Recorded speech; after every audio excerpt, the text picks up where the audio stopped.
नायिका द्रौपदी के चरित्र को समझने के दो आधारभूत इकाई हो सकती है, जिसमें से एक है महाभारत मूल ग्रंथ और दूसरी सत्य की जीत खंडकाव्य, जिसमें द्रौपदी के चीरहरण का मार्मिक चित्रण।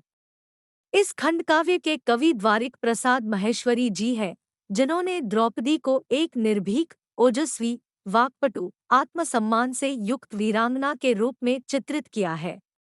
महाभारत काल में द्रौपदी का चीरहरण केवल एक घटना नहीं है जो नायिका को निरीह दिखाए, बल्कि ऐसे पुरुषवादी समाज का कुरूप चेहरा है जो बहुत भयानक और घिनौना है, जिसमें नायिका को पितृसत्तात्मक समाज से संघर्ष करते हुए और अपने आत्मसम्मान की रक्षा के लिए पूरे भरतवंश से लड़ते हुए दिखाया है।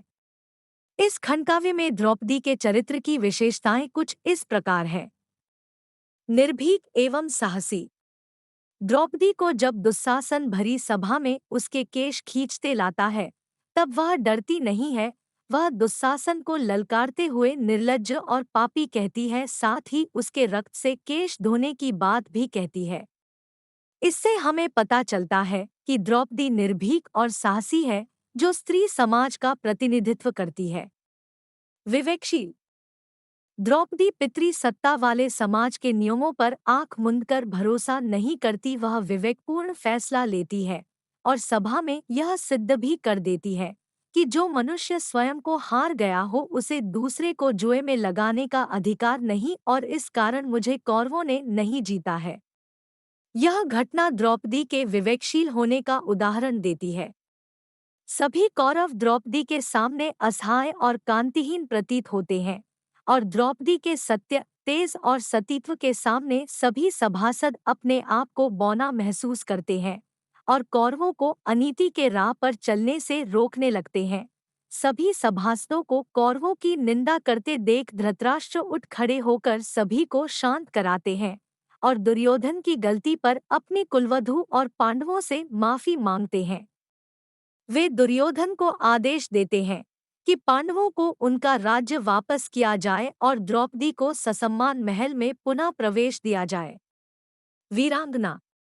द्रौपदी डरी सहमी नायिका नहीं है, वह हर परिस्थिति से डटकर मुकाबला करती है।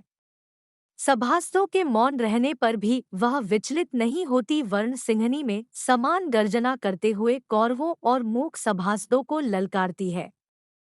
दुस्शासन साड़ी को उतारने लगा, इस पर द्रौपदी शेरनी की भांति गर्जना करते हुए बोली, ऐसे भरतकुल के श्रेष्ठों की वीरता का कोई औचित्य नहीं जब वे अपनी कुलवधू की लाज भी न बचा सके, और दुस्शासन को देखते हुए बोली कि अरे ओ नीच, आज मैं कसम खाती हूँ कि जब तक तेरे रक्त से बाल न धो लूँ तब तक मैं अपना जुड़ा नहीं बांधूंगी।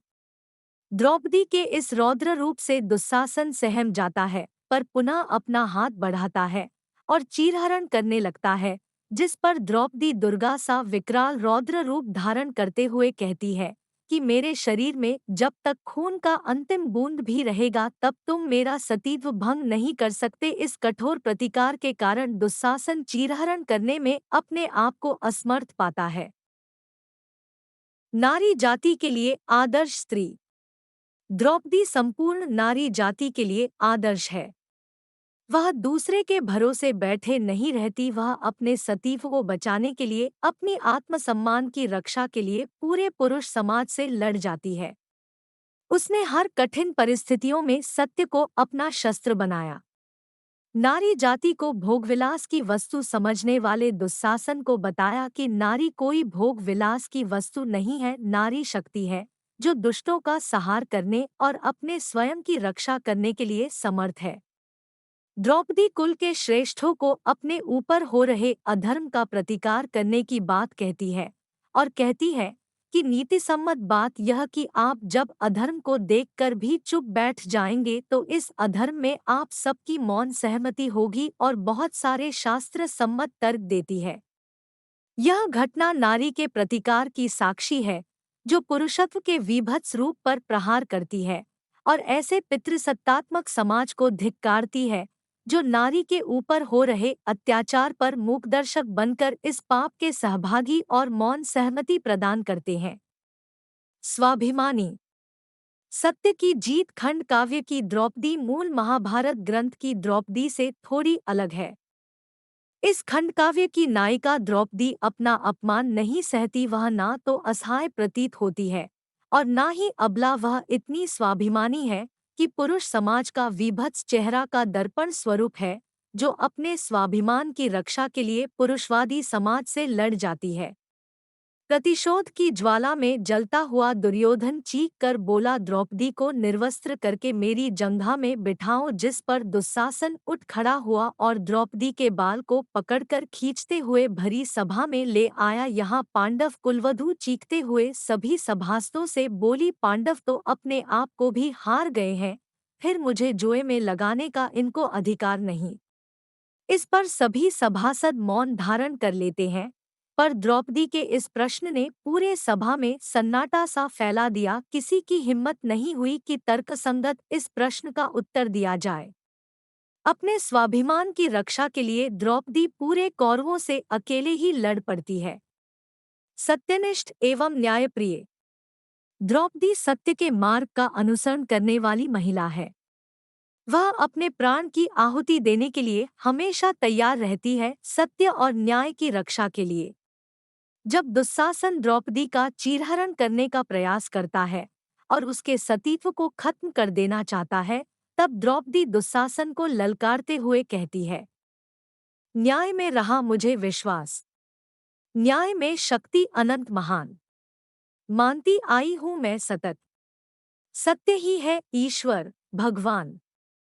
वैसे तो महाभारत में कई स्त्रियां हैं जो बहुत प्रखर और ओजस्विनी थी, लेकिन द्रौपदी नायिका के रूप में पूरे स्त्री समाज का नेतृत्व करते हुए दिखाई देती है। नायिका द्रौपदी के चरित्र का नैसर्गिक मूल्य समझने के लिए चीरहरण की मार्मिक हृदयविदारक घटना ही संपूर्ण चरित्र को प्रकाशित करता है। द्रौपदी के जीवन के सभी पहलुओं में सबसे कठिन समय चीरहरण का समय ही रहा, जहां उसने एक वीरांगना की भांति अपना परिचय दिया। यदि आपको आज का यह वीडियो पसंद आया हो तो आप इसे अपने दोस्तों के साथ और सोशल मीडिया साइट पर ज़रूर शेयर करें। प्लीज़ चैनल को सब्सक्राइब करें और वीडियो को लाइक भी करें। और प्लीज़ हमें बताएं कि आपके क्या विचार हैं इस बारे में, कमेंट करके ज़रूर बताएं।